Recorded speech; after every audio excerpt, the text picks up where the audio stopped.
नमस्कार. 2025 मध्ये आलेल्या प्रत्येक एक्झाम्समध्ये सर काही थोड्याफार फरकांनी आमचं सिलेक्शन राहिलं. आम्ही फेल झालो. मोटिवेटेड वाटतंय. काय करू सर समजत नाहीये. सर घर आहे, संसार आहे, जॉब आहे, सोबत हे फेलियर्स आहेत. बघा, प्रत्येक फेलियर्सना अजूनपर्यंत जेवढे तुम्ही फेलियर्स तुम्हाला मिळाले त्या प्रत्येक फेलियर्सना फक्त एक सक्सेस हवा असतो. आणि तो एक सक्सेस कधी मिळतो माहितीये? ज्या वेळेला तुम्ही थांबत नाही. ऑब्व्हियसली आपल्याला झालेल्या चुका अनालाइज करून स्वतःला इम्प्रूव्ह करून पुढे जायचं असतं. पण काय सांगावं, पुन्हा फेल्युअर येतं. पण ह्या सगळ्यावर एकच सोल्युशन आहे, ते म्हणजे तुम्ही चालत राहणं, स्वतःवर विश्वास ठेवणं आणि जमेल तेवढं स्वतःशी अटमोस्ट ऑनेस्ट राहणं. सो आपण चालू करूया. आपला PMC JEE 2025ची मी म्हणेन ही शेवटची संधी आहे. प्रत्येकाला तुम्हाला 2025 तुम्ही स्वतः, तुमचं आयुष्य, तुमची स्वप्न, तुमच्या घरचे, प्रत्येकाला प्रूफ करायची शेवटची संधी. सो मी तुम्हाला प्रत्येकाला रिक्वेस्ट करतो, आपला व्हिडिओ पूर्ण बघा. कारण हा जो व्हिडिओ आहे नुसता फक्त थंबनेलवर द्यायला माझी अल्टिमेट स्ट्रॅटेजी नाहीये. तुम्ही जसजसा व्हिडिओ बघाल स्लाइड बाय स्लाइड तुम्हाला कळत जाईल की खरोखर खूप युजफुल टिप्स आहेत, खूप युजफुल काही गोष्टी मी घेऊन आलेलो आहे. थोडा वेळ गेला त्याबद्दल पुन्हा क्षमस्व. पण आपण चालू करूया. ओके.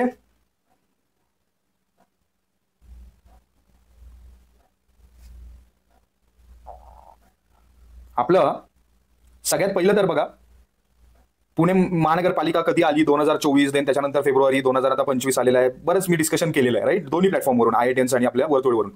मी 2022ला जी पुणे म्युनिसिपल कॉर्पोरेशन JEEची जागा आलेल्या त्याबद्दल खूप ब्रीफमध्ये 2 स्लाइड्स आहेत माझ्याकडे, त्या इम्पॉर्टंट आहेत म्हणून तुमच्यासमोर घेऊन आलोय. बघा, ते ब्रीफ म्हणूनच घ्या. आणि शेवटी मी हे सुद्धा स्टेट केलेलं आहे की ह्याचा संदर्भ आता तेवढा व्हॅलिड नाहीये.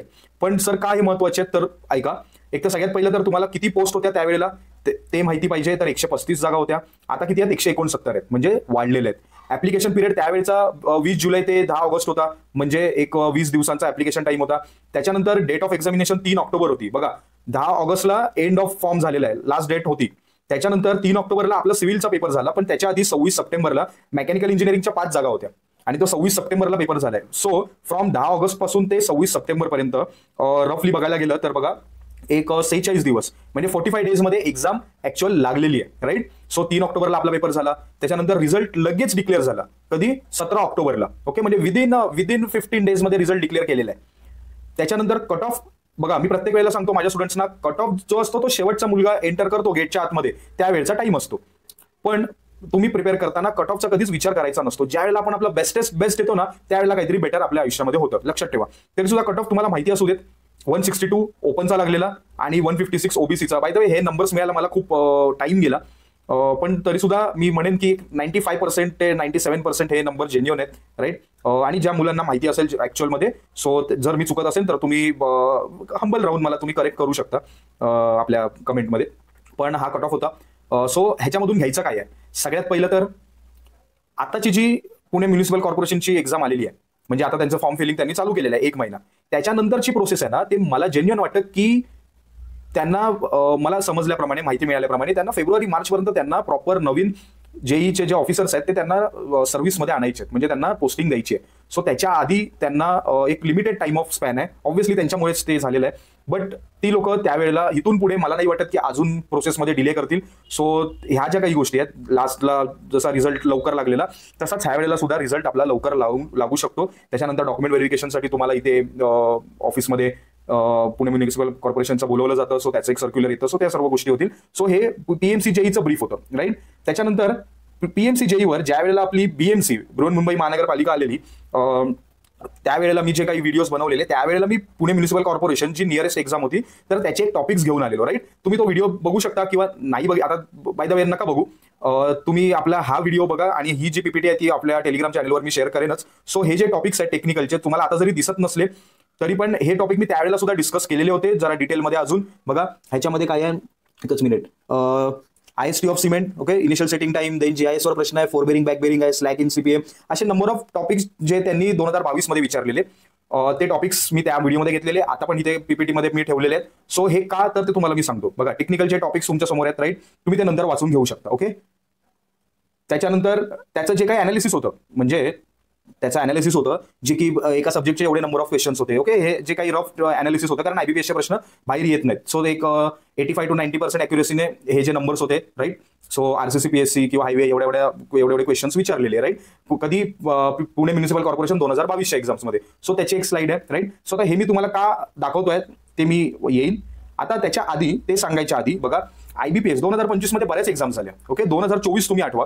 ओके, देन त्याच्यानंतर 2025 आठवा. TCSच्या पण एक्झाम झाल्या, कॉर्पोरेशनच्या झाल्या, राईट. WRDची CEAची एक्झाम झाली. सोबतच आपल्या IBPSच्या BMC पासून खूप चांगल्या एक्झाम झाल्या, आणि ज्या काही पेंडिंग एक्झाम्स होत्या त्या सुद्धा झाल्या. आणि हे जे काही रिसेंट टाइमचे जे IBPSचे प्रश्न आहेत, जे की तुम्ही स्वतः दिलेले आहेत, ओके, ह्याच्यामधला कुठलाही फॉल्स डेटा नाहीये. तुम्ही स्टुडंट्सनेच हे टॉपिक्स, ह्या टॉपिक्सवर प्रश्न आलेले, राईट. सो हे टॉपिक्सच मी तुमच्या समोर घेऊन आलेलो आहे. ते तुम्हाला आता मी ते वाचणार नाहीये.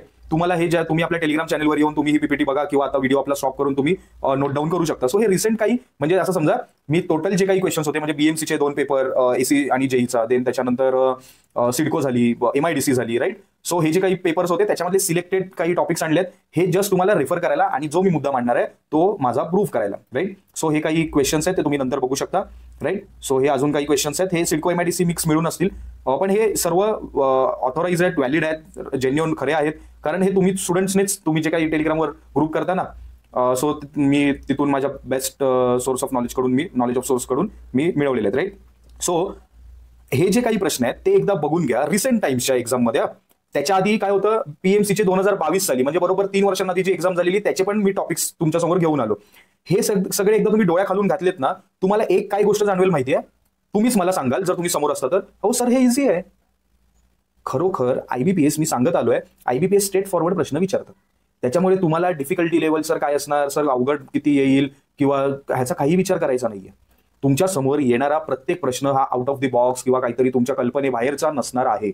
सो मेक शुअर करा, तो कॉन्फिडन्स ठेवा स्वतःमध्ये. तुम्ही जे अजूनपर्यंत करत आलेला तेच येणार आहे. फक्त महत्वाचं आहे की तुम्ही तुमची रिव्हिजन आणि प्रॅक्टिस किती स्ट्रॉंग केली आहे, तुम्ही तुमचं पूर्ण हार्डवर्क केवढं स्ट्रॉंग केलेलं आहे, जे की तुम्हाला त्यावेळेला आठवायला पाहिजे एक्झाममध्ये, राईट. सो ह्या ज्या स्लाइड्स होत्या PMC JEEचे टॉपिक्स, त्याचं जे काही सब्जेक्ट वाईज किती प्रश्न होते ते, आणि रिसेंट टाइमच्या IBPSच्या एक्झाम्स मधले हे काही प्रश्न, राईट. सो हे एकदा तुम्ही 1 by 1 बघितलेत ना, तर तुम्हाला 2 गोष्टी जाणवतील. एक तर सर इझी आहेत, पण सर कव्हरेज खूप आहे. आणि PMC JEE मध्ये हा एक पॉईंट आहे, तुम्हाला जे विडनेस असते ना, बघा BMCची एक्झाम अशी होती, तिकडे थोडी डिफिकल्टी लेवल PMC पेक्षा थोडी असणार होती, पण त्याचं कव्हरेज रिस्ट्रिक्टेड होतं. आपल्याला फ्लुइड मेकॅनिक्स नव्हता, वॉटर रिसोर्स नव्हतं, राईट. परत अगेन त्यांनी SC JEE मध्ये स्ट्रक्चरचे पण काही असे टॉपिक स्पेसिफिक त्यांनी ठेवलेलं होतं. सो बऱ्यापैकी, प्लस तिकडे लँग्वेज नव्हतीच ना लँग्वेज, राईट. रिझनिंग होतं, प्युअर रिझनिंग होतं, ऍप्टिट्यूड नव्हतं, राईट. सो हे BMC जी एक्झाम होती ना, ती थोडी वेगळ्या, जरी IBPS असली तरी पण ती वेगळ्या नेचरची होती. थोडंसं तिथे डिफिकल्टी लेवल थोडीशी हायर होती. PMCला तुमची डिफिकल्टी लेवल तुम्ही स्वतः फील कराल, ऍक्च्युअलमध्ये तेवढी डिफिकल्टी लेवल नसते, पण इथे तुम्हाला कव्हरेज खूप करावं लागतं, आणि त्या कव्हरेजला बीट करायला तुम्हाला you have to be consistent in your throughout preparation, right. So बघा, आपण नेक्स्ट स्लाइडवर आलेलो आहे. पेपर पॅटर्न हा तर सर्वांना माहितीच आहे, आणि जो ऍज इट इज 2022 ला होता तोच ऍज इट इज 2024 मध्ये आहे. दुसरं म्हणजे एक सांगतो आताच, 2022चे PMC जे मी तुम्हाला कट ऑफ सांगितलंय, नॉल जे काही होतं तुम्हाला, आता ठीक आहे सांगितलं, ब्रीफ दिलं, तुम्हाला बेसिक अंडरस्टँडिंग आली, सोडा आता. कारण PMC JEE 2022 आणि PMC JEE जे आता 2024-25 मध्ये होते, ते अजिबात रिलेव्हन्स ठेवत नाही. का नाही ठेवत सर? त्यावेळेला एकतर एक्सपिरियन्स मॅन्डेटरी होता. सो जे कॅन्डिडेट्स होते, आपण लेट्स से असं अज्युम करूया 85 to 95% जेन्युइन जे 3 वर्ष एक्सपिरियन्स आहेत ते होते, आणि त्याच्यामुळे ओव्हरऑल पेपरचा कट ऑफ अँड ऑल ह्याचा फरक पडतो, राईट. तर ते त्यावेळेला होतं. दुसरं म्हणजे 2022 पासून 2025 मध्ये आपण येताना इव्हन IBPS खूप एक्सपिरियन्स झाली आहे, ओके. आणि तुम्ही जर बघत असाल तर 2019चा BMCचा पेपर होता, त्यावेळेचं जे GSGK लोक त्या पॅटर्नने करून गेले, त्यांना 2025ला त्यांनी अटेम्प्ट केल्यावर त्यांना तो एक्सपिरियन्स नाही आला. TPA जरी TCSने पेपर घेतला असला तरी पण TPAचं पण झाली ना 1.5-2 वर्षांच्या आतमध्ये, मे बी 1.25 वर्षांच्या आतमध्ये. त्यावेळेला पण 2 सक्सेसिव्ह पेपर्समध्ये टेक्निकलचं प्रपोर्शन खूप वेगळं होतं. TPA आधीच्या एक्झाममध्ये सर्वेला खूप बरं होता, 24 मध्ये सर्वे, 24-25 एक्झाममध्ये सर्वे काहीच विचारला नव्हता, एखाद दुसरा प्रश्न होता. सो सक्सेसिव्ह ज्या एक्झाम्स असतात ते शक्यतो ती लोक तो पॅटर्न तेवढा फॉलो करत नाही, ओके. आता IBPS काही ह्या विचारांमध्ये पडत नाही जास्त एवढं, पण एवढं नक्की आहे तुम्हाला रिलेव्हन्स ठेवायचा नाहीये, कट ऑफ तो सिमिलर नसणार आहे, राईट. त्यावेळेला एक्सपिरियन्स कॅन्डिडेट होते, नंबर ऑफ ऍप्लिकेंट्स पण तेवढे कम्पॅरेटिव्हली कमी होते. आणि PMC 2024-25 मध्ये बघा, तुम्हाला पण माहिती आहे 28,000 मुलांनी, 28,000 मुलांनी ऑलरेडी फॉर्म भरलेले आहेत. आता 1 ऑक्टोबर पासून जी लिंक चालू झालेली आहे, आणि ती चांगली महिनाभर ठेवली आहे. सो ह्याच्यामध्ये पण अजून एक 12-14 हजार एक्सपेक्टेड आहेत नवीन विद्यार्थी फॉर्म भरतील. राईट. सो ओव्हरऑल जे काही आहेत ते नंबर ऑफ ऍप्लिकंट जास्त आहेत आणि तुम्ही उगाच काही टेन्शन घेऊ नका. बघा तुम्ही तुमच्या एकट्यात तुम्हाला एक जागा पाहिजे सिलेक्शनला, बस तुम्हाला तुमची मेहनत घ्यायची. कॉम्पिटिटिव्ह एक्झामचं हेच मेन युनिकनेस आहे की आपण म्हणतो कॉम्पिटिटिव्ह एक्झाम, पण ती जी कॉम्पिटिशन असते ना ती आपली स्वतःची असते. राईट. आपल्या स्वतःची आपली कॉम्पिटिशन असते. जर आपण स्वतःला बीट करतोय तर मला नाही वाटत आपण कोणासोबत कम्पीट करत असतो, आपण आपल्या स्वतःसोबत करत असतो. सो मराठी, इंग्लिश, जीएसजीके, रिझनिंग आणि सिव्हिल इंजिनिअरिंग. इकडे बघा क्वेश्चन्स तुम्हाला हे माहिती आहे, बायफर्गेशन. नॉन टेकचे टोटल 60 प्रश्न आहेत, सिव्हिल इंजिनिअरिंगचे 40 प्रश्न आहेत. त्या नॉन टेक मधले 60 पैकी परत 4 पार्ट झाले, त्याचे 15, 15, 15, 15. राईट. सो त्याचे पण टोटल मार्क्स 120 आहेत, 60x2. आणि हा जो टाइम आहे ना एक्स्ट्रीम राईटला जो माझा कॉलम आहे व्हर्टिकल, सो टाइम 120 मिनिट्स हा तुम्हाला टोटल आहे. इकडे काही TCS सारखा ग्रुप लेवल टाइमर नाहीये. तरी सुद्धा मग मी का 60 मिनिट्स आणि 60 मिनिट्स वेगवेगळे केलेत, सेपरेट केलेत, तर मला पाहिजे माझ्या स्टुडंटने प्रत्येक इथून पुढे हे कन्सिडरच केलं पाहिजे की तुम्हाला 60 मिनिटामध्ये, मे बी 60 किंवा 60 पेक्षा कमी मिनिटामध्ये पूर्ण मराठी, इंग्लिश, जीएसजीके, रिझनिंग हे तुम्हाला सॉल्व्ह करता आलं पाहिजे. ओके. आणि सिव्हिल इंजिनिअरिंगचे 40 प्रश्न आहेत म्हणजे राईट, 40 प्रश्न, त्यातला तुम्ही 60 मिनिट घ्या. ओके. सो ते किती तुमचे बरोबर आले पाहिजे त्या ऑल ते मी सर्व टार्गेट्स पुढे दिलेले आहेत. सो ते मी तुम्हाला सांगतो. पण एवढं लक्षात ठेवा, बघा 60 मिनिट जे आहेत ते नॉन टेक्निकलला 60 क्वेश्चनसाठी डेडिकेट करायचे तुम्हाला. जर तुम्ही कमी अजून मिनिटं घेतली तर वेल अँड गुड, पण सिव्हिल इंजिनिअरिंगसाठी 60 मिनिटं तुम्ही ठेवा. जरी किती पेपर इझी असू दे तरी ठेवून द्या. राईट. हे सांगायचं होतं. हा पेपर पॅटर्न आहे. ह्याच्यामध्ये एक गोष्ट नक्की आहे बघा, ह्याच्यामध्ये ही स्लाइड का मी ऍड केली, कारण जे तुम्ही इथे बघू शकता प्रत्येक मराठी संबंधित प्रश्न त्याच्या खाली बरोबर जे खाली लिहिलंय ना खालचं मराठी इंग्रजी, मराठी व इंग्रजी. सो हे काय आहे, मोड ऑफ लँग्वेज ऑफ क्वेश्चन्स आहेत. मराठीचे प्रश्न मराठीमध्ये येणं विचारणार, इंग्रजीच्या इंग्रजीमध्ये, सामान्य ज्ञान जे आहे तुमचं जीएसजीके ते दोन्ही लँग्वेजमध्ये तुम्हाला विचारणार, आणि इव्हन रिझनिंग आणि ऍप्टिट्यूड सुद्धा दोन्ही लँग्वेजमध्ये विचारणार, आणि जे सिव्हिल आहे टेक्निकल आपलं ते प्युअर इंग्लिशमध्येच विचारणार. ओके. सो हे एवढं सर्वांना क्लिअर झालं. Bye the way negative marking नाहीये. ओके. अजूनपर्यंत त्यांनी काही मला नाही वाटत, जर असते तर त्यांनी पेपर पॅटर्न तर दिलेला आहे तर तिकडेच त्यांनी मेन्शन केलं असतं जर त्यांना ठेवायची असती तर. आता बघा आपण 1 बाय 1 बघूया. IBPS मराठीसाठी जे मला सिडकोच्या आधीच मला हे सोल्युशन मिळालेलं आहे आणि ते ऍक्च्युअलमध्ये प्रत्येक मुलाला जे माझे स्टुडंट्स आहेत त्या प्रत्येकाला ह्याचा उपयोग झालेला आहे. ओके. सो जे IBPS अप्लाइड मराठी आहे आशिष भाकरे सरांचं. राईट. सो ते जे पुस्तक आहे ते वन स्टॉप सोल्युशन आहे. मला असं वाटतं तुम्ही प्रत्येकाने हे पुस्तक घ्या. मी बाय द वे त्यांचा काही मार्केटिंग वगैरे करायचा संबंध नाही आहे, पण ऍक्च्युअलमध्ये जेन्युअन जे माझ्या स्टुडंटसाठी जे ऍक्च्युअल कन्साइज वेमध्ये युजफुल आहे तर ते मी तुम्हाला थ्रू आउट ह्या एवढ्या महिन्यांमध्ये मी सांगतच आलोय, मला जसं ते मिळालं तसं. सो अप्लाइड मराठी हे एवढं घ्या. बाकीचं जे काही शब्दसंग्रह वगैरे राहतात ते मला नाही वाटत ॲज सच आपल्या मराठी, जरी तो इंग्लिश मिडियममध्ये मुलगा शिकलेला असेल तरी पण करायची गरज आहे शब्दसंग्रह. जर तुम्हाला वेगळे एफर्ट्स घ्यायचे तर तुम्ही घेऊ शकता, पण पहिलं तर हे पूर्ण पुस्तक सोडवा. बघा असा पण अप्रोच नको आहे तुमचं की सर मराठी काय आमचा कम्फर्ट आहे, होऊन जाईल. त्या होऊन जाईल ॲटिट्यूडमध्ये जर तुम्ही गेलात ना तर 15 प्रश्न मराठीचे आहेत, त्या 15 पैकी आहेत ना तुम्ही 8-9 बरोबर करून येणार. आता 8-9 तुम्ही म्हणाल की सर झाले ना किती 60+ आम्ही बरोबर करतोय. अरे पण बाळा, किंवा तुझे 60 जे पर्सेंटेज मिळवलेस ना मराठीमध्ये ते तुला कुठेही घेऊन जाणार नाहीये. ते तुला पुणे कॉर्पोरेशनमध्ये साधं डॉक्युमेंट व्हेरिफिकेशन सोड, तुला तुझं बसचं तिकीट पण मागवणार नाहीत ते तुझ्याकडून, कळतंय. सो त्याच्यामुळे प्रत्येक गोष्टीमध्ये मेहनत घ्यायची. राईट. कारण हे 15 प्रश्न तुमच्या हातात आहेत, पण तुम्ही जर मेहनत घेतली तर बघा ऍक्च्युअल जेव्हा मेहनत घ्याल त्यावेळेला तुम्हाला कमी एफर्ट्स द्यावे लागतील. कम्पेअर टू ऍप्टिट्यूडचा कुठला टॉपिक असेल किंवा सिव्हिलचे काही टॉपिक्स असतील तर त्याच्यापैकी कम्पॅरेटिव्ह कमी एफर्ट्स घ्यावे लागतील, पण तुम्हाला एफर्ट्स तर घ्यायचे. आणि मी तुम्हाला घेऊन आलोय वन स्टॉप सोल्युशन. ह्याच्यापेक्षा मला नाही वाटत की अजून कोणाला काही रिक्वायरमेंट आहे, कुठल्या काहीतरी युट्यूबचे व्हिडिओज वगैरे बघायची गरज आहे. राईट. बघा वरती लिहिलेल्या 15 प्रश्न असतात, टार्गेट तुमचं 15 असायला पाहिजे. जर ते तुम्ही 15चा एखादा प्रश्न चुकतोय तर ठीक आहे. ओके. पण तुम्ही प्रॅक्टिस करताना, आणि हे पूर्ण पुस्तक, या पुस्तकामध्ये कसं आहे माहिती आहे, IBPSचा सेक्शन 1 आहे, आफ्टर TCSचे क्वेश्चन्स आहेत. सो अर्ध पुस्तक बघायला गेलं तर तुम्हाला IBPSचे जेवढे प्रश्न आहेत ना ते सगळे करा, होऊन जातील. त्याच्यानंतर बघू आपलं तुमचं किती चुकतं ते. जस्ट फक्त एक सिली मिस्टेक सोडल्या तर मला नाही वाटतं तुमच्या मराठीमध्ये लूज होतील मार्क्स. राईट. सो तसंच इंग्लिशसाठी SP बक्षी यांचं ऑरियन पब्लिकेशनचं हे पुस्तक आहे ऑब्जेक्टिव्ह जनरल इंग्लिशसाठी. सो हे तुम्ही रिफर करू शकता. पण आता इथे कसं होतं, वोकॅबलरी ह्या पुस्तकामध्ये, आणि बाय द वे हे जे बुक आहे हे बऱ्यापैकी जेवढे अवेलेबल ऑप्शन्स आहेत कॉम्पिटेटिव्ह एक्झामसाठी जे इंग्लिशचे, जनरल इंग्लिशचे, त्याच्यामधलं मला वाटतं बेस्ट बुक आहे. थोडं अफोर्डेबल पण आहे चांगलं, आणि ऍक्च्युअलमध्ये पॉईंट टू पॉईंट लिहिलेलं आहे. बघा इंग्लिश लँग्वेज अशी आहे ना, तुमचं जर इंग्लिश वीक लिंक असेल तर एक गोष्ट लक्षात ठेवा, आलेल्या येणाऱ्या दिवसांमध्ये ना 2 महिन्यामध्ये ज्याला खरोखर इंग्लिशमध्ये नाही स्कोर होत आहे त्याने काय करायचं आहे, त्याला इंग्लिशमध्ये जास्त एफर्ट्स द्यायचे आहेत. बरोबर. मग ते एफर्ट्स काय द्यायचे आहेत की सर आम्ही ग्रामरच करतो, आम्ही वोकॅबलरीवरच भर देतो. बघा एफर्ट्स तुम्ही तुमच्या पद्धतीने घेऊ शकता, पण मी तुम्हाला सांगतोय तुम्ही कसेही एफर्ट्स घ्या, पण अंडरस्टँड करा सब्जेक्ट पूर्ण, एक इंग्लिश समजून घ्या. ना की फक्त टेन्स. ओके, हे टेन्सचं स्ट्रक्चर आहे. ओके, इनडायरेक्ट किंवा डायरेक्ट अँड इनडायरेक्ट स्पीच मध्ये त्याचं हे स्ट्रक्चर आहे. सर आम्ही शॉर्ट नोट्स काढल्या. अरे काय उपयोग त्याच्या शॉर्ट नोट्सचा जर तुलाच मी 2 दिवसांनी विचारल्यानंतर तुला जर ते आठवणार नसेल तर. सो एक प्रॉपर एक असं पुस्तक ठेवून द्या. बऱ्यापैकी हे बारीक पुस्तक आहे, ते ठेवून द्या. पूर्ण आहे ना ते लर्न करा. पूर्ण इंग्लिश काय म्हणताय ते बघा. इंग्लिशचं मेन म्हणजे काय, तुम्हाला जे प्रश्न येणार आहेत ना ते एकतर कम्प्रेन्शनवर असणार आहेत आणि स्ट्रक्चर, सेंटेन्स स्ट्रक्चरवर असणार आहेत. राईट. मग त्याच्यामध्ये वेगवेगळ्या गोष्टी आहेत. Okay, further sentence arrangement, improvement and all. Right. So ते तुम्हाला एकदा स्ट्रक्चर कळालं ना, एकदा तुम्हाला ह्याचा गाभा कळाला ना कुठल्याही गोष्टीचा, तर ती गोष्ट तुम्हाला अवघड नाहीये. सो त्याला आहे ना ऑब्जेक्टिव्हच्या इंग्लिशला प्रश्नाप्रमाणे बघू नका. त्याला एक सब्जेक्ट म्हणूनच त्याला सिरियस तुमचा अटेन्शन द्या. मग बघा तुम्हाला फरक जाणवतो की नाही. सो इंग्लिशचे बघा 13 पैकी तुम्हाला तर प्रश्न बरोबर आणायचे. सोबत बघा बाजूला व्होकॅब्युलरीसाठी मी एक ब्लॉग आहे. राईट. त्या ब्लॉगमध्ये वेगवेगळे त्यांनी हे दिलेले आहेत की काय करू शकता व्होकॅब्युलरीसाठी. राईट. सो त्या प्लॅटफॉर्मवर तुम्ही जाऊन व्होकॅब्युलरीसाठी त्याचा यूज करू शकता. त्याची जी काही लिंक आहे बघा, तुम्ही पीपीटी तुम्हाला मिळाल्यानंतर तुम्ही ते झूम करून तुम्हाला ते नाव पण कळेल काय कुठली ब्लॉग पेज आहे ते. पण त्याची लिंक सुद्धा मी डायरेक्ट ना आपल्या डिस्क्रिप्शन बॉक्सला खाली देईन. राईट. सो व्होकॅब्युलरीसाठी ते करा. अजून तुमच्याकडे जर काही बेस्ट असेल तर surely you can further proceed with that. Right. So after that GSGK. Yes, हे जीएसजीके मी तुमच्यासमोर तुम्हाला सांगायच्या आधी आहे ना मी स्वतः ह्या गोष्टींवर स्टडी करून आलोय. आणि तो असा आहे, खूप खूप गोष्ट इम्पॉर्टंट आहे, नीट लक्ष देऊन ऐका.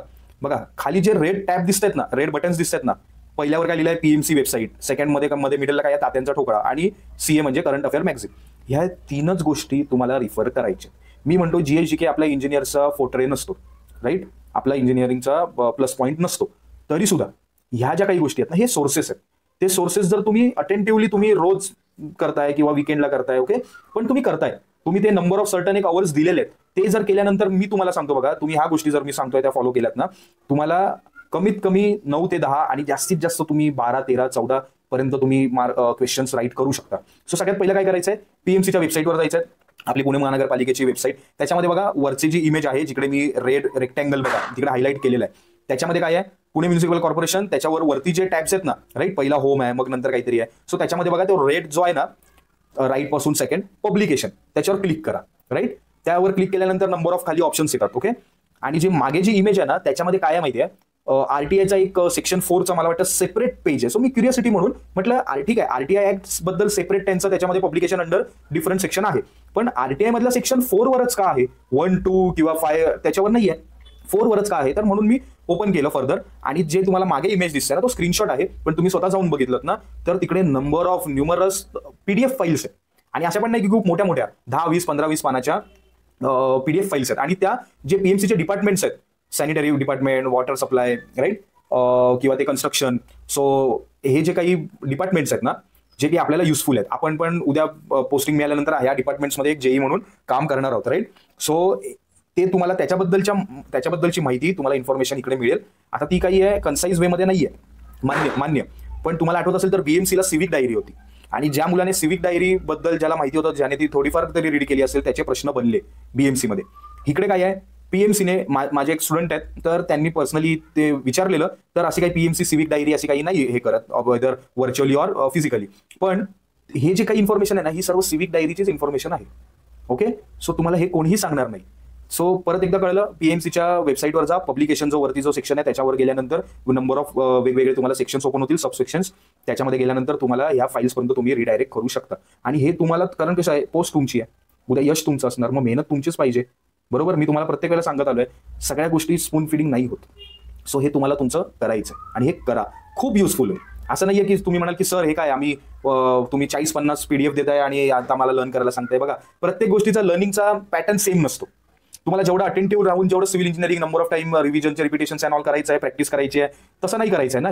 हे जस्ट एक क्युरियोसिटी म्हणून, एक नॉलेज म्हणून, जनरल नॉलेज, जीएसजीके मधला जीके म्हणून तुम्हाला ह्या गोष्टीकडे बघायचं आहे आणि ती माहिती करून घ्यायची आहे. काही जर वाटलंच तर फार तर नोट डाऊन करा बस. ओके. सो पहिलं तर पीएमसी वेबसाईट, त्याच्यानंतर मी इतिहास, भूगोल ह्या गोष्टींवर येणार आहे. राईट. बेस्ट फॉर्मॅटमध्ये तुम्हाला मी सांगणार आहे काय करायचं ते, पण एवढं नक्की लक्षात ठेवा, तुम्हाला सोर्ससाठी तात्यांचा ठोकळा हा हवाच तुमच्याकडे. ओके. हा हवाच. जर तो आहे तर मी तुम्हाला पुढे ज्या गोष्टी सांगेन त्या तुम्ही तशा तिथून फॉलो करू शकता. राहिलं करंट अफेअरचे 15 पैकी 1, 2 ते 3 प्रश्न येणार. 3 ते 4 वर पण प्रश्न जाणार नाही, माझा अंदाज आहे बाय द वे हा, पण एक 3 प्रश्न येणार. सो त्या 3 प्रश्नांसाठी ना मेहनत पण तेवढीच करा ना. मग त्या प्रपोर्शनमध्ये मग काय कराल तर करंट अफेअर मॅगझिनचे बरेच फ्री रिसोर्सेस, फ्री पीडीएफ्स असतात. संक्षिप्त स्वरूपात कन्साइज वेमध्ये फ्री पीडीएफ्स असतील, मग इंग्लिश असतील किंवा मराठी असतील, तुम्ही ज्या लँग्वेजमध्ये कम्फर्टेबल आहात त्याचं तुम्ही काय करा, टेलिग्रामवर चॅनल आहे, मला माहिती आहे. मी मागे घेऊन आलेलो ना, ते काय वन ॲप होता तो, मी नाव विसरलो वाटतं त्यांचं आता, इक्यू राईट, इक्यू किंवा इंडोलोगस म्हणून एक आहे. असे त्यांचे ते काय करतात, वीकली, डेली, मंथली काही अशा पीडीएफ्स असतात, तर ते रिफर करा. ओके. करंट अफेअरचं तुम्ही किंवा फिजिकली जाऊन परिक्रमा म्हणा किंवा सिम्प्लिफाईडचं मला माहिती नाही, मंथली नाही येत वाटतं, पण क्वार्टरली आलं असेल तर तुम्हाला ते करंट अफेअर करायचं. Bye the way current affair तुम्हाला असं समजा पीएमसी ऑगस्टमध्ये ऍक्टिव्ह झाली ना, सो तुम्ही जुलैपासून म्हणजे post half of 2025 from July to एक डिसेंबर, डिसेंबरपर्यंतचं करंट अफेअर तुम्हाला करायचं, राईट. सो ह्या 3 गोष्टी तुमच्याकडे आहेत, तर जीएसजीके मध्ये तुमचा खूप चांगला परफॉर्मन्स येणार म्हणजे येणार. आफ्टर रिझनिंगचं बघा, मी डायरेक्ट तुमच्यासमोर टॉपिक्स घेऊन आलोय. बघा, एक गोष्ट नक्की आहे, मी सिडकोमध्ये सांगत आलो की प्युअर रिझनिंग येणार, काही त्याच्यामागे बेस होता. तसंच मी तुम्हाला सांगतोय, जरी पीएमसीने स्वतःचा सिलेबस स्पेसिफाय केला नसला in terms of this topics, पण तरीच मग तुम्हाला मी सांगतोय on the basis of analysis of काय पीएमसी 2022चा जो पेपर असेल तो अनालिसिस केल्यावर, किंवा एक माझा एक्सपिरियन्स, माझे स्वतःचे अनालिसिस असतात. बघा, मी टीचर तर आता झालो, पण मी जन्मापासून खूप मीन ऑब्झर्वर आणि अनालिस्ट आहे. माझ्यामध्ये ते आधीपासून एक ते स्किल आहे, राईट. सो मी अनालिसिस खूप बेटर करतो. तर ह्या रिझनिंग आणि ऍप्टिट्यूड मध्ये रिझनिंग फॉर शुअर डॉमिनंट असणार आहे, पण ऍप्टिट्यूड नसणारच आहे का? असणार आहे. ऍप्टिट्यूड असणार आहे, पण ते खूप काही वेगळं असणार आहे का? तुम्ही नाही करू शकत का? असं नसतं. तुम्ही जरी नाही केलं ना, तरी ऑल ऑफ डायरेक्ट जरी गेलात पेपरला, तुम्ही सोडवू शकाल. पण काय असतं, पेपरला टाइम कन्सेंट असतो.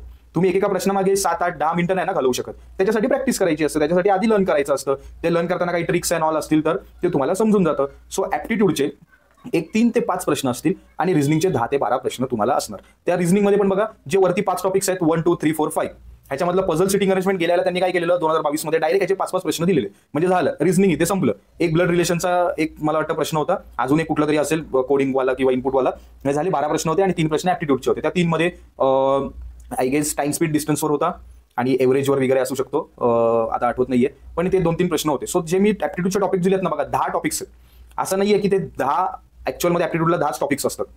बघायला गेलं तर 20, 25, 22 मी काढू शकेन, पण ह्याच्यामधले हे टॉप 10 बेस्ट टॉपिक्स आहेत ज्याची पॉसिबिलिटी आहे प्रश्न विचारायची. सो तुम्ही काय करू शकता, हे 10 टॉपिक्स लिहून घ्या आणि हे 10 टॉपिक्सच करा. हे आणि तुम्ही म्हणाला तर सर 3 प्रश्नांसाठी का करू? अरे तुझं 3 प्रश्न म्हणजे 6 मार्क्स म्हणजे बराच फरक असतो. सो त्याच्यासाठी तुम्हाला मेहनत तर घ्यायची. सो तुम्ही काय करा, तुमचे अकॉर्डिंग टू ह्या 10 मध्ये ना, तुम्ही तुमचा सिक्वेन्स लावा, descending order from most likely to least likely. तुम्ही ज्याच्यामध्ये कम्फर्टेबल आहे ते तुमचे मोस्ट लाईकली. सो तसे तुम्हाला हे करायचे. आता कुठून करायचे तर बघा, सिम्पली तर मी RS अगरवालच प्रिफर करतो, पण तरी पण तुमच्याकडे वेळ नाहीये, तुम्हाला वाचून नाही कळत, तर तुम्ही युट्यूबवर हे specific percentage, average, ratio, proportion तुम्ही बघू शकता. बँकिंगचे बरेच चॅनल्स आहेत, बरेच ऍप्टिट्यूडचे तिकडे व्हिडिओज आहेत, आणि तुमच्याकडे तुमचा सोर्स असेल तर बेस्ट आहे, राईट. जे इनपुट आउटपुट आणि कोडिंग डिकोडिंग आहे रिझनिंग मध्ये, जे खाली 1 आणि 2 दिले ते ऑप्शनल आहे, राईट. जर पहिले 5 तुमचे प्रायोरिटी आहे, ते प्रायमरी आहेत, ते तुमचे करा. ज्याच्याकडे वेळ राहतोय, ज्याला रिझनिंग मध्ये नाही मिळाला सर एकही मार्क माझा गेला तर मी झोपणार नाही, असं जर काही असेल तुमचं, तर तुम्ही हे जे इनपुट आउटपुट आणि कोडिंग डिकोडिंग आहे हे सुद्धा करा. पण पहिले 5 आहेत ना, जे puzzle, sitting arrangement, direction sense, blood relation, सिलॉक्स, राईट. हे बीएमसी पासून हे इम्पॉर्टंट गोष्टी आहेत, ज्या तुम्हाला सिडकोमध्ये पण अनुभवायला मिळाल्या असतील, MIDC ला पण अनुभवायला मिळाल्या असतील. सो ह्या तुम्हाला करायच्याच आहेत, राईट. सो IBPS मध्ये तुम्हाला R+A म्हणजे रिझनिंग प्लस ऍप्टिट्यूड येणार आहे. मी म्हटलं तुम्हाला कव्हरेज जास्त आहे. बघा, आता तुम्हाला टॉपिक जर पाहिजे असतील सर, नाही आम्हाला लिस्टच द्या, तर बघा मराठीचं एक नॉर्मल मी तुम्हाला सांगू शकतो, शब्दसंग्रह येतील, वाक्यरचना असेल, व्याकरण, म्हणी, वाक्प्रचार, राईट, आणि उतारा. सेम इंग्लिशचं. आता जे खालचा जो ब्ल्यू आहे ना, स्काय ब्ल्यूचा जो रेक्टँगल आहे, तो इम्पॉर्टंट आहे तुमच्यासाठी GSGK साठी. GSGK मध्ये मी पार्ट A आणि पार्ट B केलंय. सो पार्ट A काय आहे, त्याच्या आधी ते खालचे टॉपिक समजून घ्या. पार्ट A मध्ये मी काय ठेवलंय, culture, history, geography, social reformers, म्हणजे नावं असतात, त्यांनी एस्टॅब्लिश केलेल्या संस्था असतात, त्यांचा कालखंड असतो, राईट. नियतकालिका वगैरे जे काही त्यांचे पब्लिकेशन्स असतील ते असतात. So culture, history, geography, social reformers आणि करंट अफेअर्स हे काय करायचं पार्ट A मध्ये. सो पार्ट A काय सांगतो तुम्हाला, ह्याची स्टडी आहे ना, पुणे जिल्ह्यापासून तुम्हाला महाराष्ट्र राज्य वर न्यायची आहे. म्हणजे पुणे जिल्ह्यापासून तुम्हाला सुरुवात करायची आहे. लेट्स से मी जर जॉग्राफी शिकतोय, तर पहिलं तर मला पुणे जिल्ह्याची जॉग्राफी शिकायची आहे, राईट. मग पुणे जिल्ह्याची पूर्ण तुम्हाला कळलं किती नद्या कुठून कशा वाहतात, पुणे जिल्ह्यामध्ये किती तालुके कसे काय आहेत, पुणे जिल्ह्यामधलं पुणे शहर जिथे म्युनिसिपल कॉर्पोरेशनची टेरिटरी आहे ती कुठे कशी लोकेटेड आहे, राईट. हे तुम्हाला एकदा कळलं त्याचं लोकेशन. त्याच्यानंतर तुम्हाला आजूबाजूच्या जिल्ह्यांची बाउंड्रीज तुम्हाला माहिती करून घ्यायची आहेत. सो हे सर्व केल्यानंतर पुणे जिल्ह्याबद्दल तुम्ही सर्व माहिती करून घेतलीत, राईट. त्याच्यानंतर मग तुम्हाला काय करायचं, आता महाराष्ट्र करा. जसं तुम्ही त्या बाउंड्रीच्या जिल्ह्यांकडे जाल ना, मग तुम्ही महाराष्ट्र कव्हर करा. म्हणजे महाराष्ट्राची काय ते पश्चिम आणि इकडे काय ते पश्चिम पूर्व लांबी, उत्तर दक्षिण त्याचं किती हे आहे, म्हणजे इथपासून ते चालू होतं, कळलं topic of cancer and all, इथपासून तुम्हाला स्टडी करायचा आहे, परत महाराष्ट्रामधून वाहणाऱ्या नद्या, राईट, ह्या सर्व गोष्टी महत्त्वाच्या आहेत. आणि पुणे जिल्ह्यामध्ये जेव्हा नद्यांची स्टडी कराल त्या नद्यांवर जे काही डॅम्स असतील त्या डॅमची नावं महत्त्वाची आहेत. कारण कसं आहे, पुणे जिल्हा ऍक्च्युअलमध्ये सिग्निफिकंट आहे आपलं बाय हेरिटेज आणि बाय कल्चर वाईज, तुम्हाला सगळ्यांना माहितीच आहे, राईट. सो त्याच्यामुळे ह्या सर्व गोष्टी महत्त्वाच्या आहेत. सो पहिला तर पुणे जिल्हा स्टडी करा, मग महाराष्ट्र करा आणि मग इंडियाकडे जा. हे कुठून करायचं म्हणून मी आधीच सांगितलेलं आहे, तात्यांचा ठोकळा ठेवा, एकच सोर्स आहे, त्याच्यामधून तुम्हाला हा सिक्वेन्स फॉलो करायचा आहे पार्ट एच्या सब्जेक्टसाठी, राईट. मग ते कल्चर असू देत, कल्चरल कुठली तरी एक व्यक्ती असेल, ऍक्टिव्हिटीज असतील, तर पहिलं पुणे जिल्ह्यापासून सुरुवात करा, राईट. पार्ट बी मध्ये आपल्याला उलटं यायचं आहे, फ्रॉम इंडियापासून स्टेटमध्ये यायचं आहे आपल्या, आणि स्टेटमधून आपल्याला पुणे डिस्ट्रिक्टमध्ये यायचं आहे. किंवा तुम्ही असं समजू शकता, ग्लोबल वरून तुम्ही इंडियामध्ये या, इंडियामधून तुम्ही स्टेटमध्ये या आणि स्टेटमधून पुण्यामध्ये या. सो हे कुठले कुठले विषय आहेत, ह्याच्यामध्ये सिविक्स आहे, सिविक्स म्हणजे नागरिकशास्त्र, राईट. म्हणजे आपलं जे काही हे जे आहे ते आपलं कॉन्स्टिट्यूशन अँड ऑल ते जे स्टडी आहे, सो ते सर्व सिविक्समध्ये येतं. इकॉनॉमिक्स, अर्थशास्त्र, परत कॅपिटल्स, आणि हे स्पेसिफिक IBPS स्पेसिफिक आहे. किंवा स्पोर्ट्स, रिसेंट झालेले स्पोर्ट्स, राईट, मध्ये आता पॅरा स्पोर्ट्स चालू होते, सो त्याच्यामधल्या ऍक्टिव्हिटीज आहेत, राईट. सो इंडियामध्ये झालेल्या, ग्लोबली चालू असलेले वेगवेगळ्या ह्याचे खेळांबद्दलची माहिती तुम्हाला स्पोर्ट्समध्ये कव्हर करायची आहे, आणि ही तुम्ही जगापासून सुरुवात करा, राईट. असं नाही मी म्हणत आहे की तुम्हाला डायरेक्ट रशियाच्या कुठल्या तरी ॲथलीटबद्दल विचारलं, तुम्हाला विचारणार इंडियाबद्दलच, राईट. पण त्याचा इव्हेंट त्याने जे जिंकलेलं आहे ते मे बी वर्ल्ड चॅम्पियनशिप जिंकलेली असू शकते, मग ती कुठे झाली आहे हे तुम्हाला माहिती असू देत, राईट.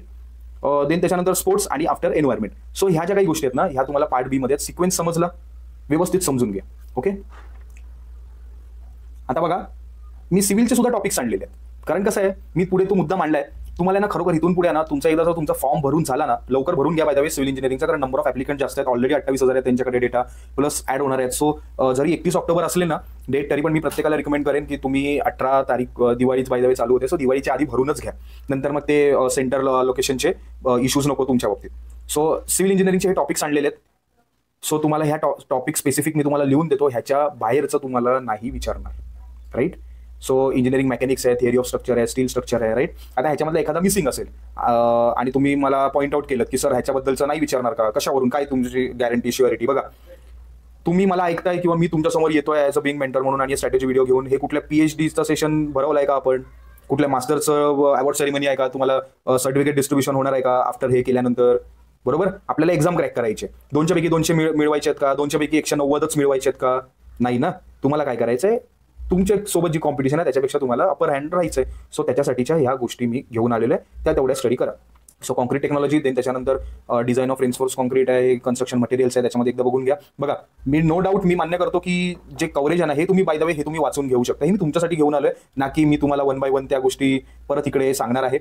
ते तुम्ही व्यवस्थित, म्हणून म्हटलं आपल्या टेलिग्राम जे चॅनल आहे, तुम्हाला त्याची लिंक पण डिस्क्रिप्शनला मिळून जाईल, जे नवीन विद्यार्थी आहेत ते. बाकीचे जे मला आधीपासून ओळखतात, जॉईंट आहेत, सो त्यांना तर बाय डिफॉल्ट त्यांच्याकडे नोटिफाय होऊन जाईल. सो ही PDF तुमच्यासाठी महत्त्वाची असेल. सो हे सर्व जे काही आहेत ते जेन्युइन गोष्टी आहेत. ब्रिज, हां बाय द वे ऑफिशियल नाही आहे, मी तुम्हाला एवढं पण क्लिअर करतो.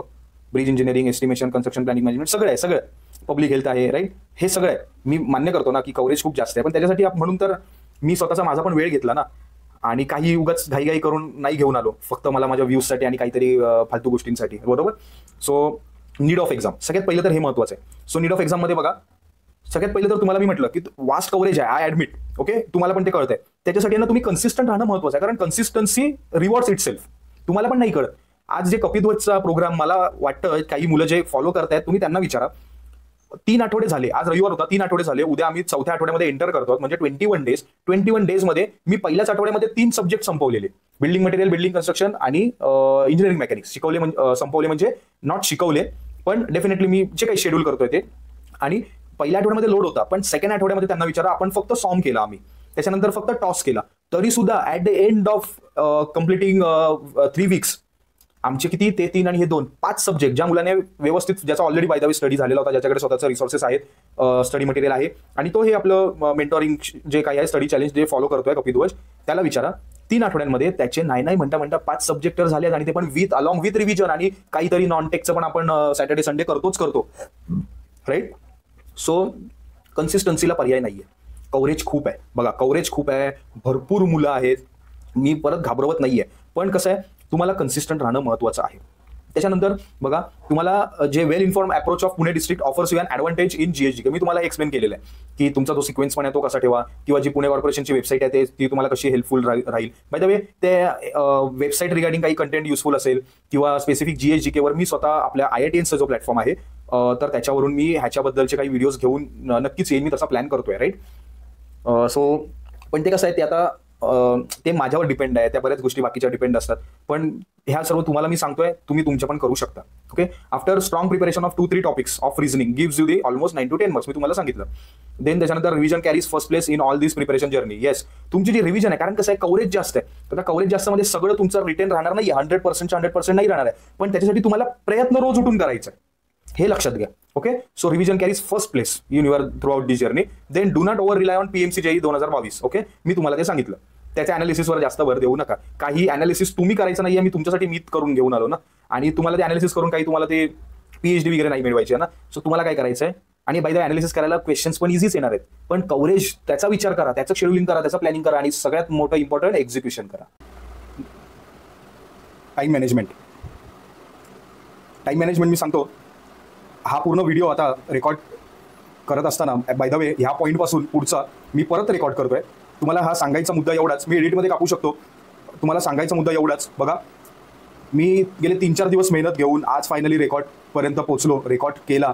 आणि रेकॉर्ड करत असताना ह्या स्लाईडवर येत असताना मला मगाशी माझ्या भावाचा फोन आला, म्हणून मी तो फोन त्याला म्हटलं मी रेकॉर्ड करतोय आणि कट केला. आता फोनवरच का करतो, कारण माझा लॅपटॉपला माझा जो माईक आहे वायरलेस, तर ते Type-C नाही आहे त्याला पोर्ट, त्याच्यामुळे मला PPT रेकॉर्ड करावी लागते फोनवरच. आता त्याला मी सांगितलं, नंतर मी कट केला लगेच आणि पुढचं प्रोसीड केलं. माझ्या लक्षात नाही आलं, माझा त्यावेळेला माईक ऑफ झालेला. इथून पुढचं सर्व रेकॉर्डिंग माझं लिटरली मी पूर्ण व्हिडिओ बनवला, एडिट केला, पोस्ट केला. तुम्हाला टेलिग्रामवर पण तुम्हाला बघायला मिळालं असेल, सुरुवातीला मी लिंक पाठवलेली, सर्व वाया गेलं. अक्षरशः असं वाटलं, अरे यार. पण हे तुम्हाला सांगण्यामागचं मेन मोटिव्ह हेच आहे की आपण मेहनत घेतो, खूप घेतो, आणि ह्या ज्या गोष्टी होतात त्या आपल्या हातात नसतात. पण परत एकदा पुन्हा तुम्हाला लेट नको व्हायला अजून, म्हणून मी हे पुढचं प्रोसीड करतोय. ओके, सो बाय द वे आपण चालू करूया. Let's begin. So time management. Okay, आता अजूनपर्यंत आपल्याला तुम्हाला सर्व व्यवस्थित समजलं असेल, मी इथपर्यंत जे सांगितलं ते. बघा, इथून पुढचे ह्या स्लाइड्स ॲक्च्युअलमध्ये इम्पॉर्टंट आहेत. सगळ्यात पहिलं म्हणजे बघा, तुम्हाला तुमचा सोशल मीडियाचा टाईम इथून पुढे रिड्यूस करायचा आहे. तुम्ही फॉर्म फिल करून घ्या आणि लवकरात लवकर फॉर्म फिल करा. ऑलरेडी तुम्हाला माहिती आहे, 28,500 मुलांनी फॉर्म भरलेला आहे, परत आता भरणार आहेत. त्यांनी जरी 1 महिन्याचा टाइम स्पॅन दिला असला तरी पण मी म्हणतो तुम्ही दिवाळीच्या आधीच भरा पूर्ण फॉर्म. नंतर मग जे काही सेंटर अलोकेशनचे इश्यूज बरेच ह्या एक्झाममध्ये फेस करावे लागणार, तर त्याच्यामध्ये तुम्ही नसाल. ओके, सो माझी जेन्युइन रिक्वेस्ट आहे प्रत्येकाला. त्याच्यानंतर एकदा फॉर्म तुम्ही फिल केलात, त्याच्यानंतर कृपा करून सोशल मीडिया रिड्यूस करा. मी म्हणत नाही आहे की कंप्लीट बंद करा, पण एवढं नक्की आहे. बघा, एक माझा पर्सनल एक्सपिरियन्स हा राहिला आहे. मी माझ्या प्रिपरेशन टाईममध्ये थ्रू आउट टाईम सेंट्रल लेवलच्या एक्झाम्स प्रिपेअर करत आलो, त्यावेळेला जे अदर स्टेटचे जे कॅन्डिडेट्स असायचे, आणि ओव्हरऑल तुम्ही बघा UPSC किंवा सेंट्रल लेवलच्या कोणत्याही एक्झाम्समध्ये महाराष्ट्राचा सक्सेस रेशो खूप कमी असतो. तर त्याचं का कमी असतो ना, ते मला आता उत्तर मिळतं ज्यावेळेला मी महाराष्ट्राच्या एक्झाम्सवर फोकस करायला लागलो आणि बिंग युअर मेंटॉर म्हणून तुमच्यासमोर यायला लागलो. खरोखर मुलांमध्ये डिसिप्लिन कमी असतो आपल्या सर्वांच्या.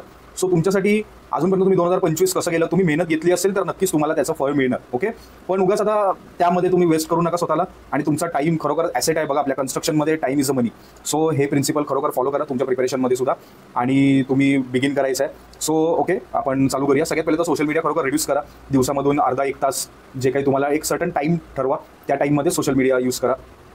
बाकी नोटिफिकेशन वगैरे बंद करून ठेवा, आणि जो टाईम तुम्ही स्टडी करताय ना तो इफेक्टिव्ह करा. राईट, सो ते तर आहे. परत दिवाळी येते. राईट, दिवाळीमध्ये ऑब्व्हियस आहे आपण जे ठरवलेले आपले टार्गेट्स मीट होणार नाहीत, आणि तेवढा आपल्याला दिवसभर स्टडी करता येणार नाही जसं अदर डेजमध्ये आपण करतो. सो त्याच्यासाठी तुम्ही काय करा, मॅक्झिमम जसं तुमचं काहीतरी प्लॅनिंग असेल नंबर ऑफ स्टडी अवर्स, तसं तुम्ही मिनिमम पण एक ठेवा की ओके, मिनिमम मला एवढे 2 तास 2.5 तास, ओके, तर तेवढे मला अचीव करायचंच आहे त्या दिवसामध्ये. आणि मग दिवाळी असू दे, मग तो दिवाळीमध्ये पाडवा असू देत, किंवा भाऊबीज असू देत, किंवा आपलं पहिला नरक चतुर्दशी असू देत, तुम्हाला त्या सर्व गोष्टी करायच्यात. प्रत्येक दिवशी तुम्हाला मिनिमम जे तुम्ही ठरवताय ते तरी तुम्हाला टार्गेट सेट करून अचीव करायचं आहे. ओके, सो दिवाळी कन्सिडर हा एक फॅक्टर तुम्हाला घ्यायचा आहे, कन्सिडर करायचा आहे. सो देन त्याच्यानंतर इफेक्टिव्ह स्टडीसाठी बघा, हे जे वाक्य आहे तुम्हाला पर्पलमध्ये दिसतंय, ते एक अत्यंत महत्त्वाचं आहे. ते म्हणजे eat frog early in the morning.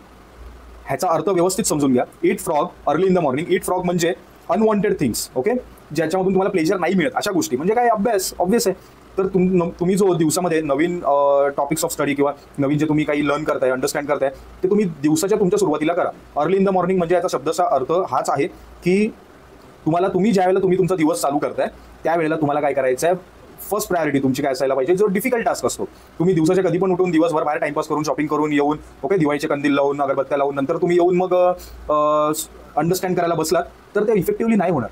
Okay, so make sure करा जे तुम्ही पहिल्यांदा करताय, जे डिफिकल्ट आहे तुमच्यासाठी, टफ आहे, ते तुम्ही पहिलं करा. Okay, according to your actually तुम्ही तसं सेट करा तुमच्या ज्या प्रायोरिटीज आहेत त्याप्रमाणे, राईट. सो ते होतं टाईम मॅनेजमेंटसाठी तुमचा खरोखर बघा इम्प्रूव्ह होईल. आणि मग बाकीचा जो दिवस आहे ना, समजा तुम्ही उठलाय त्याच्यानंतर 2 तास तुम्ही जो क्रिटिकल टास्क असतो अंडरस्टँड करायचा तो तुम्ही केलाय, आणि त्याच्यानंतर मग तुम्ही तुमच्या कामाला गेलाय, जॉबला गेलाय, घरचे काम आहेत किंवा काही, तर मग त्यानंतरचा जो मग टाईम असेल ना रिव्हिजन, क्वेश्चन प्रॅक्टिस, हे त्याच्या अराउंड राहू देत. ओके, देन त्याच्यानंतर बघा आता 1 to 1 आपण घेऊया. पहिलं तर फुल टाईम ॲस्पिरंट्स, त्यांनी काय करायचं आहे सगळ्यात पहिलं तर आहे ना, प्रत्येकालाच, पण तुम्ही स्वतः फुल टाईम ॲस्पिरंट्स, आपल्याला वाटतं आपल्याकडे खूप पूर्ण दिवस आहे आणि तो बघता बघता एक दिवस निघून जातो, आठवडा निघतो, नंतर महिने निघतात आणि असे बरेच दिवस, असंख्य दिवस निघून जातात आणि आपण एक्झाम जवळ येते आणि प्रेशरमध्ये येतो. सो तुम्हाला सगळ्यात पहिलं तर बघा, तुम्ही जॉब सोडलाय, तुम्ही काहीतरी सॅक्रिफाईस करताय. ओके, मग ते तुमचे फायनान्स असू देत, तुमचा तो वेळ असू देत, पण तुम्ही सॅक्रिफाईस करताय. सो त्याची किंमत तुम्हालाच करायची. काय करा, ॲक्च्युअलमध्ये हायली प्रोफेशनल राहा त्या 9 तासामध्ये. जर तुम्ही जॉब करताय तर नॉर्मली एक जनरल 9 तासाचं आपले वर्किंग अवर्स असतात. सो तुम्हाला काय करायचं, ॲक्च्युअल ते 9 अवर्स तुम्हाला तुमच्या लायब्ररीमध्ये किंवा तुमच्या घरी जर तुम्ही करताय तर तुमच्या त्या स्टडी डेस्कवर प्रॉपर 9 तास तुम्हाला डिवोट करायचे आहेत with such a highly professionalism. Okay, so जर तुम्ही लेट्स से 9 वाजता स्टार्ट करताय तुमचा स्टडी, तर नॉर्मली आपली ड्युटी असते ना 9 ते किती 6 असते आणि मध्ये 1 तासाचा ब्रेक असेल तर 7 पकडा, म्हणजे तुम्ही लंच टाईम घेताय. सो तुम्ही 9ला स्टार्ट करताय ना, ते 7 पर्यंत जस्ट तुम्हाला प्रिटेंड करायचं आहे की आपण कुठेतरी रिस्पॉन्सिबल आहोत, कोणाशी तरी काहीतरी रिस्पॉन्सिबल काम करतोय आणि आपल्याला ते त्या दिवसामध्ये जे तुम्ही आदल्या दिवशी जे तुम्ही तुमचे टार्गेट्स जे सेट केलेले आहेत ते तुम्हाला अचीव करायचे आहेत, ते तुम्हाला एक्झिक्यूट करायचं आहे. ओके, हे तुम्हाला तुमचं भान पाहिजे. आणि मग जर समजा लेट्स से तुमचा 7 वाजेपर्यंत तुमचा स्टडी झाला, दिवसाचे टार्गेट तुमचे झाले, त्याच्यानंतर तुम्ही काही करू नका. ओके, पण तुम्हाला, आणि कसं आहे इथून पुढे 2 महिन्यामध्ये एक्झाम होणार आहे, राईट. सो त्याच्यामुळे तुम्हाला हायली प्रोफेशनल राहणं मस्ट आहे. आणि कोणाला सांगतोय मी, फुल टाईम ॲस्पिरंट्स आहेत ते. ओके, आणि त्याच्यामध्ये मेंटेन करा की 90 आणि 90% अबाव तुमची एफिशियन्सी मेंटेन राहील. ओके, जॉब गोईंग स्टुडंट्स आहेत, मी समजू शकतो तुमचा अलॉंग विथ युअर जॉब तुम्हाला हे करायचं आहे, स्टडी करायचं आहे. सो काय करा, जॉबला जायच्या आधी प्री जॉबचा एक सर्टन टाईम ठेवा 2 तासाचा, त्याच्यामध्ये तुम्ही हायली अंडरस्टँडिंग करा. ओके, सब्जेक्टचं. त्याच्यानंतर जॉबवरून आल्यानंतर तुम्ही मग त्याचं रिव्हिजन असू दे, नॉन टेक असू दे किंवा सच थिंग्स तुम्ही ते करू शकता. सो तुम्ही काय करा, तुमचा जो दिवस आहे ना तो बायफर्गेट करा. आणि मी तुम्हाला सांगतो जे फुल टाईम ॲस्पिरंट्स आहेत त्यांना, की जॉब गोईंग स्टुडंट्स आहेत ना, ते तुमच्यापेक्षा हायली एफिशियंट असतात आणि ते त्यांचा सक्सेस रेशो पण जास्त असतो. तो का माहिती आहे, त्यांना रिस्पॉन्सिबिलिटी असते, त्यांना माहिती असतं आपल्याकडे वेळ कमी आहे. सो जो वेळ राहिलाय, जो वेळ मिळतोय, जो वेळ आपण काढलाय, तो आपल्याला हाय प्रिसिजन ठेवून आणि ॲक्युरेसी ठेवून, एफिशियन्सी ठेवून आपल्याला परफॉर्म करायचं आहे. Okay, so job going students तुमच्यासाठी हे होतं. त्याच्यानंतर जे हाऊसवाईफ्स आहेत, ओके, सो मला कळतं आहे की बऱ्याच तुमच्याकडे नंबर ऑफ टास्क असतात दिवसाचे, तेवढं कळून येत नाही आपल्याला. एक संसार तुम्ही चालवताना तुमच्याकडे तुमच्या काय गोष्टी असतील, जबाबदारी असतील, तर तुमच्यासाठी एक हे असेल, तुम्हाला आहे ना टाईम वेचता आला पाहिजे. 15 मिनटं, अर्धा तास तुम्हाला काढता आला पाहिजे. लेट्सचं तुम्ही काहीतरी वेगळं काम करताय आणि तुमच्या स्टडी डेस्कच्या आसपास आहात तुम्ही, तर तुमच्याकडे तुमच्या त्या स्टडी डेस्कवर बाजूला वॉलवर प्रॉपर सब्जेक्ट स्पेसिफिक गोष्टी पाहिजे. मग त्या रिव्हिजनच्या असतील, फॉर्म्युलेज असतील, राईट, टेबल्स असतील, चार्ट्स असतील. सो हे सर्व तुमच्याकडे पाहिजे. प्लस फ्लॅश कार्डचा यूज करू शकता तुम्ही, नॉर्मल बाहेर आहात किंवा घरी आहात. ओके, सो आता फ्लॅश कार्ड्स हँडी असतात, एवढेसे असतात चिटोरं, राईट, ते तुम्ही कॅरी करा. तिकडे तुम्ही शॉर्ट नोट्स लिहा, सोबत तुम्ही तुमचा स्वतःचा व्हॉईस, ओके, ओन तुमचा व्हॉईस तुम्ही रेकॉर्ड करा, रिव्हिजनचं जे काय आहे ते तुमचे पेजेस, आणि नंतर तुम्ही ते ऐका, राईट. सो बाकी जर तुमच्याकडे ज्या काही बाकी other than your responsible task ज्या काही गोष्टी आहेत, म्हणजे सोशल मीडिया असेल किंवा काय असेल, ते तर तुम्हाला पूर्ण शट करावं लागेल, त्याला रिप्लेस करावं लागेल ह्या सर्व ॲक्टिव्ह रिकॉलच्या टेक्निक्सने, राईट. सो हाऊसवाईफसाठी हे होतं. तुम्ही अजिबात हे समजू नका की तुमच्याकडे कमी टाईम आहे, नक्कीच, पण त्याच्यामुळे आपलं काही होणार नाही असं नसतं. तुम्ही शेवटपर्यंत सोडू नका प्रयत्न, राईट. आणि व्यवस्थित सर्व जे आहे ना, अंडरस्टँडिंग, देन क्वेश्चन प्रॅक्टिस आणि लास्टला मॉक टेस्ट. त्या मॉक टेस्टसाठी फक्त तेवढं मॅनेज करा, 1-2 तासाचा टाईम तुम्हाला दिवसातून एकत्र काढता येईल. ओके, सो हे होतं टाईम मॅनेजमेंट. त्याच्यानंतर स्ट्रॅटेजी बघा. स्ट्रॅटेजीमध्ये एक तर सगळ्यात पहिलं तर तुम्हाला हे मी सांगितलं की तुम्हाला अंडरस्टँडिंग जे लर्निंग आहे ते तुम्हाला लवकर करायचं. त्याच्यानंतर मी जे म्हणत आलो LPR, learn, practice, then revision, हा तुमचा मेन बेस असणार आहे, राईट. त्याच्यानंतर तुम्ही काय करणार, आता लेट्स आपण 70 डेज कन्सिडर करतोय, 70 to 75. पहिल्या 60 दिवसांमध्ये जर आहे ना तुम्हाला संपवायचं आहे. पहिल्या महिन्यामध्ये तर तुम्हाला आफ्टर फर्स्ट मंथ तुम्हाला काय करायचं, रिव्हिजन टाईम तुमचा वाढवायचा आहे आणि प्रॅक्टिस जो काही तुमचा म्हणजे रिव्हिजनमध्ये प्रॅक्टिस आली आणि लर्निंग टाईम आहे ना हळूहळू कमी करायचं. ओके, हे सेकंड मंथमध्ये. आणि बियॉन्ड सेकंड मंथ म्हणजे 60 डेज आफ्टर गेट्स ओव्हर तुम्हाला काय करायचं आहे, मॉक टेस्ट, प्रॉपर रिव्हिजन, आणि देन आपल्या काय चुका होत्या त्या ॲड्रेस करून त्या गोष्टींवर पर्टिक्युलर तुम्हाला काम करायचं, राईट. हे तुम्हाला करायचं आहे. देन त्याच्यानंतर बघा तुमचे जे काही ह्याचे आहेत, म्हणजे आपल्या LPRमध्ये आपण काय करतो, लर्न करतो, त्याच्यानंतर प्रॅक्टिसमध्ये पहिले तर ऑब्जेक्टिव्ह सॉल्व्ह करतो, नंतर आपण प्रिव्हियस इयर क्वेश्चन JEE लेवलचे बघतो. सो ते तुम्हाला करायचं आहे. त्याच्यानंतर आता आपण कपिध्वजमध्ये असा पॅटर्न केलेला आहे, मंडे टू फ्रायडे आम्ही टेक्निकल करतो, देन सॅटर्डे संडेमध्ये आम्ही नॉन टेक करतो, आणि काही बॅकलॉग असेल मंडे टू फ्रायडेचा तर तो आम्ही परफॉर्म करतो. तर ते तुम्हाला करायचं आहे, तो तुमचा पॅटर्न असेल, पण एवढं मेक शुअर करा जो काय असेल तो तुमचा वीकली एक पॅटर्न असेल आणि तुम्हाला डे टू डे तुम्हाला परफॉर्म करायचं आहे. ओके, सो ओके, एकच मिनिट. देन बघा, सिलेबस वास्ट आहे, कव्हरेज खूप आहे, पण हे एक्सक्यूज नाही आहे. तुम्हाला सिव्हिल इंजिनिअरिंगचे किती पण सब्जेक्ट असू दे, तुम्हाला तुमचे टॉप 10 बेस्ट सब्जेक्ट डिसेंडिंग ऑर्डरमध्ये लावा. Okay, the most likely to least likely. Okay, so त्यामध्ये तुम्हाला तुमचे टॉप 10 सब्जेक्ट्स निवडायचे आहेत, त्याला हाय प्रायोरिटी देऊन पहिल्या महिन्यामध्ये ते करायचे. ओके, 10 मधले 8 तरी तुम्हाला ते जमले पाहिजे. ओके, देन तुम्ही पुढचे 2 करायला काही दिवस लावलेत नेक्स्ट मंथमध्ये. ओके, नंतर तुमचा जर रिव्हिजन टाईम तुम्हाला वाढवायचा आहे, आणि after second month gets over तुम्हाला काय करायचं आहे, ह्या सगळ्याची तुम्हाला त्यावेळेला रिव्हिजन करायची आहे, ह्या 10 सब्जेक्टची. आणि हे चालू असताना मग तुम्ही तुमचे राहिलेले जे छोटे सब्जेक्ट्स आहेत ते तुम्हाला करायचे. ओके, सो असं प्लॅन करा प्रॉपर, देन फॉर्म करा ग्रुप्स. हे मी काय म्हणतोय बघा, कपिध्वज आपला 90 डेजचा प्रोग्राम मी चालू केला, त्याच्यामधले मी आठवड्यांना पार्ट केले, म्हणजे ग्रुप्स केले. सो आम्ही एका आठवड्यामध्ये जे काही लर्न करू ना, टेक्निकल नॉन टेक्निकल, हा माझा एक ग्रुप झाला. तो मला फायद्याचा कधी होईल, ज्यावेळेला आमचे असे 12 आठवडे किंवा 12 ग्रुप्स ज्यावेळेला एकत्र येतील ना, त्यावेळेला मी ग्रुप 1 विथ ग्रुप 4 ग्रुप 3 हे असं करून ना एकत्र कोलॅब करणार आणि रिवाईज करणार. म्हणजे सिंगल सब्जेक्ट नाही मी घेणार, तो ग्रुप रिवाईज करणार. ओके, ह्याच्यामुळे काय होतं, थोडं तुमचं टाईम मॅनेजमेंट होतं. आणि बघा, सगळ्या गोष्टी तुम्हाला लक्षात नाही राहणार, तुम्हाला फास्ट फॉरवर्ड करावं लागेल, पण अल्टिमेट तेच आहे ना, आपल्याला जो स्कोर करायचा आहे तो पण तुम्हाला 70 to 80% मध्ये करायचा आहे. सो तुमचं प्रिपरेशन पण तसं राहू दे, पण कव्हरेज करायचं आहे जास्त, right. So by the way, कपिध्वजचं आता आपला 3रा आठवडा संपतोय. मी जे काही पोस्टर्स आहेत ना, म्हणजे लेट्स से आपला जो फर्स्ट वीक होता, ओके, मी त्याला नाव दिलेलं पार्ट ए, नंतर पार्ट बी आणि पार्ट सी आता संपतोय. तर हे पार्ट ए, पार्ट बी आणि पार्ट सीचे मला तुम्हाला जे काही आपण स्टडी केलं आहे त्याचा एक ग्रुप प्रॉपर तुम्हाला लिहून मला पाठवायचा राहिलेला आहे, तर ते मी लवकर करेन. पण हे लक्षात घ्या, जे काही बाकीचे पण स्टुडंट्स आहेत ते. ओके, देन त्याच्यानंतर बघा, तुम्ही कोणतेही टेस्ट सिरीज परचेस करताय, मी स्वतः सुद्धा IITians वरून आपल्याला लॉन्च करणार आहे. ओके, सो त्यावेळेला मेक शुअर करा तुम्हाला काय करायचं आहे. बघा, 4 ऑप्शन्स असणार आहेत की 5 असणार आहेत अजून कन्फर्म नाही आहे, माहिती पुस्तिका आलेली नाही आहे. ओके, पण माहिती पुस्तिका बऱ्याच वेळाने येते. सो हे बेनिफिशियल आहे ना ऑलवेज, की तुम्ही 5 ऑप्शनची प्रॅक्टिस केलीत आणि ॲक्च्युअल एक्झाममध्ये 4 तुमच्यासमोर आले. बरोबर, हे वर्स्ट आहे ना, की तुम्ही 4ची तयारी केली आणि 5 आले, त्यावेळेला प्रॉब्लेम होऊ शकतो. सो मेक शुअर करा कोणालाही सिलेक्ट कराल त्यावेळेला 5 ऑप्शनची टेस्ट सिरीज परचेस करा. आणि भूमी अभिलेखची जाहिरात आलेली आहे. ओके, सो त्याची तयारी करताना किंवा ती एक्झाम मला वाटतं तुम्ही जरी पोस्टिंग नसेल तुम्हाला घ्यायची तरी सुद्धा सर्व डिप्लोमा ॲस्पिरंट्सने PMCसाठी तुम्ही ती एक्झाम द्या, राईट. एक एक्सपिरियन्स त्याला कन्सिडर करा. ओके, देन मॉक टेस्ट आहेत ना, या लास्टच्याच दिवसांमध्ये द्यायच्या, लक्षात ठेवा. जरी कोणी किती मार्केटिंग करू दे, लॉन्च करू देत, तरी तुम्हाला आहेत ना तुमचे शेवटचे 15 दिवस, राईट, त्याला तुम्हाला कळलेलं असतं कधी पेपर होणार आहे आपला, राईट. सो त्यावेळेला तुम्हाला मॉक टेस्ट द्यायचे आहे. बघा, व्हिडिओ शेवटाकडे आला आपल्या, शेवटी मी तुम्हाला एवढंच सांगतो, इथे मी कोट केलेलं आहे, even if you don't put your best efforts now for this, right, even if you don't put your best efforts still you will survive in to your life and do good in it, right. तुम्ही जरी तुमचे 100% efforts आता put नाही केले, जे की तुम्ही 2025 मध्ये पण नाही करू शकलात ह्या 9 महिन्यांमध्ये, ओके, तरी सुद्धा काही होणार नाही आहे. तुम्ही तरी पण सर्वाइव्ह कराल, तुम्ही एक नॉर्मल आयुष्य जगाल. पण पुढचं वाक्य खूप मार्मिक आहे आणि खूप इम्पॉर्टंट आहे, पण मी म्हणतो की, आणि हे प्रत्येकाला, मला ऐकणाऱ्या, ह्या व्हिडिओ बघणाऱ्या प्रत्येकासाठी आहे, you deserve a better life than your current life. मी काय म्हणतोय, I repeat, you deserve a better life than your current life. हे इम्पॉर्टंट आहे आणि हे तुमच्यासाठी आहे. स्वतःला तुम्ही डेडिकेट करा आणि त्याच डेडिकेशनने तुम्ही स्टडी करा. आय होप तुम्हाला समजलं असेल. आपला व्हिडिओ आवडला असेल तर नक्की कमेंट करा, शेअर करा, लाईक करा. काही फीडबॅक असेल तर जेन्युअनली, ओपनली, पण हंबल लँग्वेजमध्ये व्यवस्थित तुम्ही कमेंट करू शकता. Definitely, for sure. Bye the way, wish you very all the best. आणि आपला इंस्टाग्राम चॅनल नवीन आहे, त्याला जाऊन हे करा, पेज काय करा, फॉलो करा, right. So wish you very all the best to you all आणि जय हिंद.